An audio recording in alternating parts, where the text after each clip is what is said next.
So the first thing that we have here is a wood panel and painter's tape. You can see the painter's tape. You can pick that up at most Home Depots or Ace hardware store, or any hardware store, to be honest with you. The painter's tape is used to cover the side of this wood panel. This is a 12-inch by 12-inch birch wood panel that you can pick up at most art stores, or you can pick it up online. They usually run for about 10 bucks. And this will actually be the surface on which we apply the wax, and it will be the basis of the wax painting. Whereas if you're using acrylic or oil, you might use a canvas. In this case, we use a wood panel. And that painter's tape will actually cover the sides of the wood panel so that when you're melting the wax runs over the side, it will be caught by the painter's tape and you can get a clean side. And you'll see, I'll show that in more detail later. This is a heat gun, and you can pick up heat guns at hardware stores. You can also pick them up at art stores. I bought this particular heat gun at an art store, and let's see, it's a VT 1100 heat gun, and it cost me a little under $70. And what I love about this heat gun is that it has different speed settings. So you have a high and a low, and that's the velocity at which the air comes out of the gun. So on low, the air it's kind of like a blow dryer. Think of a blow dryer, and you have a high and low on a blow dryer. It works just the same way. And then you also have a variable temperature, so it goes anywhere from I think it goes up to about 250 degrees. And so the combination of the speed at which the air comes out of the gun and the temperature allows for a lot of manipulation of how the wax is manipulated once it's on the board. Right here we have a soup can, or probably a fruit can, that you would find at a grocery store. It looks pretty familiar. So basically what I've done is I've taken off the paper on the can and rinsed out the contents, dried it out, and that can is used for the wax. I put the wax inside the can, and the can will go inside of a pot of water, which I'm about to show, and then it's heated up, and once the wax is melted, it's applied to the wood panel. So this is an induction stovetop. No, it's not a stovetop. It's an induction cooktop, and it basically works like your stovetop, where it heats up, and you can usually cook food. In this case, I melt wax, and you can see that it has gotten quite a bit of use as I try to scrape wax off of the different dials, so I can actually show you. There's different temperature settings, and I usually keep it at within the first 3 temperature settings when I'm melting wax, which I'll show you in a minute here. And right here we have a metal pot, and I do suggest buying a metal pot. If you do use an induction burner, make sure you buy a metal pot, because there's a magnetic connection that allows the induction burner to heat up the pot. And so I have my pot right there, pot right here. This pot has gotten a lot of use, and one of the things you'll see is that I'm about to put water in this pot, and you have to keep a close eye and make sure that there's always water in the pot when you're melting the wax, or it tends to hiss, for lack of better terminology. The pot tends to hiss once it's out of water and kind of messes up the pot. I'm probably going to need to buy a new pot pretty soon here. But I put about an inch of water in the pot, and what's going to happen is that soup can that I just showed you, the wax is going to go in the soup can. The soup can is going to go in the water, and there will be a total of 4 soup cans that will go in the water, and the wax will be melted. And once the wax is melted, it will be applied to the board, and then we'll use the heat gun. The heat gun will act as a paintbrush and will manipulate the wax. So now let's talk about the wax. The wax is a wax that most 4 or 5-year-olds are pretty familiar with, and a lot of artists use different types of wax. I particularly enjoy using crayons. There's something about crayons that kind of brings me back to my childhood. The innocence of being an artist when you're a child versus when you grow up and all of a sudden you start imposing all these rules and limits on yourself. When you're a kid, anybody can be an artist, and using crayons kind of takes me back to that stage where everybody's an artist, and that's what I love about using crayons. In particular, I love using Crayola crayons. I just like the vibrancy of color that I get with Crayola crayons. And no, I don't work for Crayola, so I'm not plugging Crayola. I think other crayons work just fine. I've just had a lot of success using Crayola crayons. So what I'm doing here is I'm choosing 4 different colors, and I'd suggest if you're going to follow along, choose 4 colors. I've chosen pink, purple, blue, and looks like a red violet. And what I'm doing right here is I'm taking the X-Acto knife, and I'm just cutting off the paper off the wax, and being very diligent to make sure that I get all the paper off. And the last thing I want is to have paper. Once I start melting the wax, I don't want to have paper in the wax, because when I apply the wax to the wood panel, I don't want to have paper within the painting itself. And you'll actually find that I was not that diligent in making sure that the paper was not. I was not that diligent in ensuring that I got all the paper off the wax. So just using the X-Acto knife, cutting straight down the middle, and peeling off the paper. I would suggest using gloves, but I'm a little bit of a careless rebel who doesn't mind, I guess, nicking his fingers every once in a while, which I've done several times. But yeah, just carefully removing the paper. For me, I cut anywhere between 25 to 30 crayons for a 12-inch by 12-inch wood panel. So I usually choose, let me think, about 7 to 8 crayons of one color. And for a painting, that's 12 inches by 12 inches. Now, what I'm doing right here is, remember I showed you the painter's tape earlier. That painter's tape is being applied to the edges of the wood panel, or the outside of the wood panel, because once I start working with the wax and start manipulating the wax will run over the side. And I like to have clean edges on my paintings, so to make sure that wood is actually pretty clean once the painting's done. So what I'm doing is I'm applying the paint, wrapping it around the board, as you can see right there, and I usually wrap it twice. I don't know, I guess I'm kind of superstitious. I've never experimented with just wrapping it once, but I like to ensure that there's no wax that could potentially run over the sides and get stuck to the board. Making sure that's sealed sealed, if I can speak, is making sure that it's sealed very tightly against the board. And then I have my 4 colors that I'm going to use, and now I have to cut probably another 24 crayons. And you can see there's the soup cans. I have 4 different soup cans, and you can see that I've taken the paper off. Right here you can see I've taken the paper off the wax, and I've placed them in the soup cans. And those soup cans are now inside that pot with about an inch. It has about an inch of water. Now I'm turning on, I forgot to plug it in. Now I'm turning on the induction cooktop, or the induction burner, and I set it to a setting of about 2 or 3. And depending on what type of burner you get, the settings are going to be different. But here's a good rule of thumb. I don't want the water to boil. Once the water starts boiling, the water has a tendency to get inside the soup cans, and the water starts to mix with the wax. And it's harder to manipulate. Well, it's not even harder to manipulate. It causes air bubbles. I've found that if there's any water that mixes with wax, for some reason there's air bubbles in the painting. So I try to keep it on a low enough temperature setting that the wax melts, but that the water's not boiling. And after about 20 to 30 minutes, this is what the wax looks like. It's melted. And you can see I'm using my super professional oven mitts to pick up the soup cans to ensure that I don't burn my hands. I should probably get something more professional for future videos aside from oven mitts. But now what I'm going to do is I'm going to take that melted wax, and I'm going to actually apply it to the wood panel. And I apply it in sections. You can pour it all out in one section. You can pour it, you can pour out 4 or 5 different sections. You can pour out 10 different sections of wax. That's the thing I love about painting with wax, is there's no hard or fast rules. There's so much freedom to be creative. And so I'm just pouring the wax. I'm just pouring it in different sections. I'm taking. You can see that oven mitt has.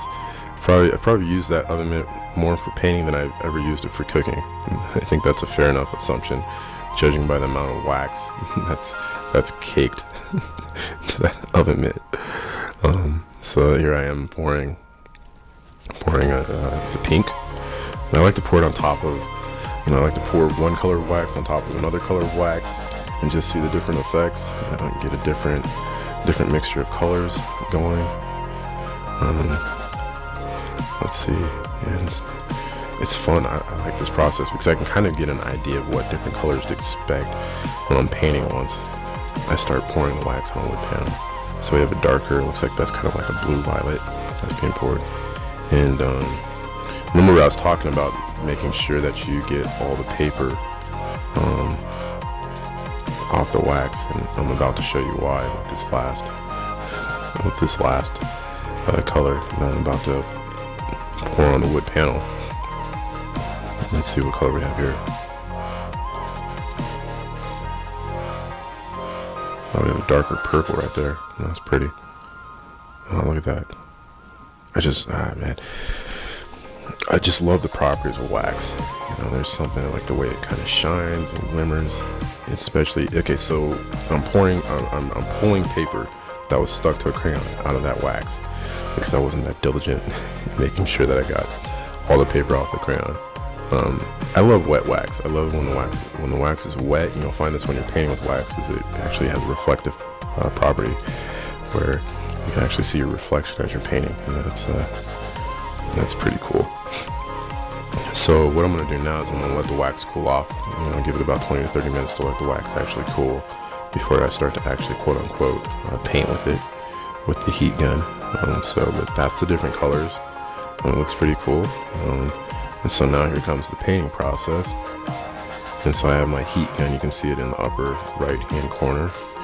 And the temperature that I set the heat gun on is I set it about medium, between medium and medium high. And then the velocity or the speed, you know, if you think of it as if it was a blow dryer, I set it on low. I don't like to have it on high that often. One of the things I find is if it's too hot, or if it's too hot, or if the setting's on high, it's hard to control the movement of the wax, which for different effects that I'll cover in future videos, that's not a bad thing. But generally speaking, more times than not, I usually leave the setting on low, and I leave most of the time I keep the temperature between medium and medium high. So what I personally do when I'm starting on a painting is I start with one section, and I just try to heat up one section, and once that section gets heated up and the wax starts to move, the other sections kind of take care of themselves. And it seems like the wax, the temperature of the wax kind of spreads to. It's something on the way the heat gun works, the temperature, or the wax seems to kind of melt quicker. The more, let me see, how do I say this? Once you have one area heated up, the other areas are much easier to heat up. And so once it starts to get moving, it's much easier for the rest of the surrounding areas. It's much easier to move the surrounding areas. So you can see that I can start to manipulate a wider space of the painting as it starts to, once I get one section, I'm able to move across other sections and start to move the wax. And I just love watching this process. And it's an experience that you'll appreciate. I mean, you almost go into like a meditation or a trance. You know, you're totally present. At least for me, I'm totally present. I don't have any worries. I'm not thinking about what I'm going to eat. You know, I'm not thinking about, you know, what happened at work or what I need to get done. That's one of the things I love about it. I just set the heat gun down on the table because I'm going to turn on music. And for me, painting and music go hand in hand. There's something about, you know, when you paint with a paintbrush, but when you're using a heat gun, it's all wrist movement. And, you know, different music has different rhythm and different tempo, and that wrist movement can actually start to get that wrist movement in the painting and the movement of the wax. And it's hard to describe, but you actually start to kind of become one with the music. At least me, I start to become one with the music as I'm painting, and you know, and I'm totally in a zone. And the only thing that I'm paying attention to is this painting right before me and the rhythm of the music. And I don't know, I kind of probably sound a little bit cheesy, but for me, it's there's not many experiences like that, you know, where I can be 100% in the moment and just paying attention to what's going on right here, right now, and just having a supreme amount of gratitude for what's taking place right in front of my eyes. And so this is not the speed at which I usually move. I have Superman speed in this video. No, this video is time-lapse. It usually takes anywhere from 45 to about 45 minutes to an hour to create a painting. And so basically just moving around the painting, trying to get it to the edges, make sure that there's no space in which you can see a board or, you know, the birch, the wood panel. You know, I want to cover the whole wood panel with wax, you know, and I'm not afraid to let the wax run over the side because, like I said earlier, I applied that painter's tape So in case any wax does run over the side, it won't make the sides, you won't see wax. You'll have clean sides, and it'll make sense more once I'm finally done with this painting. But yeah, basically just moving the wax and trying to manipulate it, watching. I love to watch where the heat gun is to see what different colors I can bring out and what different colors I can mix. And I think you'll find once you start practicing and making your own paintings, you see there's so many different possibilities as you're painting. And you'll see a shape or you'll see a section that you're like, oh, I like how that looks, and so you'll try to keep that, and then you'll move to another section and you try to bring out different patterns and different the colors. The way the colors mix and blend with wax is, I've seen a lot of mediums, and the only medium that I can think of that I think gets close in some ways is oil. I've seen some really good abstract oil artists, but wax has a property, especially once it's cooled off. Like it has a 3D property. I mean, it has the texture. You can, not only do you have the amazing colors, but you also have a texture that comes with wax that I have not seen in any other medium. So that's one of the things I love about wax. So I have the board covered with wax, and now I'm trying to bring out different colors. Looks like I'm concentrating on the pinks. You remember that I put some pink in this particular painting, so I'm trying to make the pink pop. I'm not sure if that's a technical art term, pop, but I'm trying to make the pink pop. We have a lot of blues and a lot of purples, so let's see if I'm trying to go for a lighter intensity color. I'm trying to make that pink pop out. So, and there's the painting. You can tell that I did a few extra things after, added a few extra, used a few extra techniques and tips that I'll go over later in more detail. But there's the painting right there. And let's see if you see a close-up. It's just, unfortunately, the video's not gonna be able to do justice on what it looks like close up, but you get a rough idea of just, when you paint this yourself, that's when you'll truly be able to experience kind of the beauty of painting with wax. So we talked about it earlier, taking off that painter's tape. As you can see, some of the wax did run over the sides. So I'm peeling off that painter's tape, excited. This will give me a clean side. There's nothing really much I can say about this. There we go. I'm glad I kind of skipped ahead. I'm like, well, what else do I say about the painter's tape aside from the fact that you just peel it off? But you can tell that the side of the wood panel is very clean as a result of the painter's tape. And I should be peeling it off slowly. One of the things that happens if you peel it off too quick is that all of a sudden you'll end up using fingernails to try to get the tape off. But you can tell that the sides are rather clean, and so it's a pretty cool effect. There's the painting, and there's a few other paintings in the background in my messy computer desk. I don't know. And there's a painting, yeah. So there's the painting right there, and that's kind of what it looks like on the floor. And here's some close-ups of it. So I hope you have fun. I encourage you to create your own. Send me some pictures. I want to see what you create. I want to hear some feedback. Also give me some feedback on how I can make this video. I think next time I might actually narrate the video live versus recording the video and then trying to narrate what I was doing. But give me some feedback. If you have any questions or if you have any comments, feel free to send them to me. And most of all, I really look forward to seeing what you create and kind of, experiencing this journey with you. All right, take care.